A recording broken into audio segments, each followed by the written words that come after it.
జై శ్రీమన్నారాయణ. నర్సీపట్నంలో వేయించేసినటువంటి శ్రీ అరవేలుగా పద్మావతి సమేత శ్రీ వెంకటేశ్వర స్వామి వారి దేవస్థానంలో ఈ రోజున తొలి ఏకాదశి, దీనిని శయని ఏకాదశి అని కూడా అంటాం. ఈ తొలి ఏకాదశి ఆషాఢ శుద్ధ ఏకాదశి నుంచి కూడా 4 మాసాల పాటు చాతుర్మాస దీక్షలు కూడా ఈ రోజు నుంచే ప్రారంభమవుతాయి.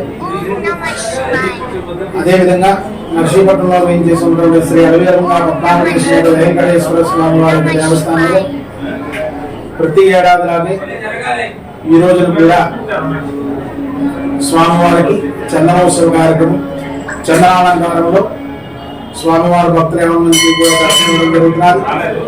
ఈ రోజు నుంచి కూడా ఈ రోజు మొదలుకొని 21/7/2024 ఆదివారం వరకు 5 రోజుల పాటు స్వామివారి చందనాలంకారంలో భక్తులందరికీ కూడా దర్శనం ఇవ్వడం జరుగుతుంది.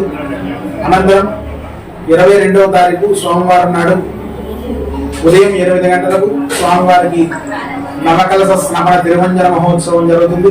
పంచామృతాభిషేక కార్యక్రమం, దానితో ఈ యొక్క ఆషాఢ శుద్ధ ఏకాదశి కార్యక్రమాలు, చంద్రోత్సవ కార్యక్రమాలు పూర్తవుతాయి. కావున ఈరోజు కూడా తెల్లవారుజాము 4 గంటల నుంచి కూడా స్వామివారి దర్శనానికి భక్తులు వేయించేసి స్వామివారి దర్శనం చేసుకుని స్వామివారి తీర్థ ప్రసాదాలు స్వీకరిస్తున్నారు.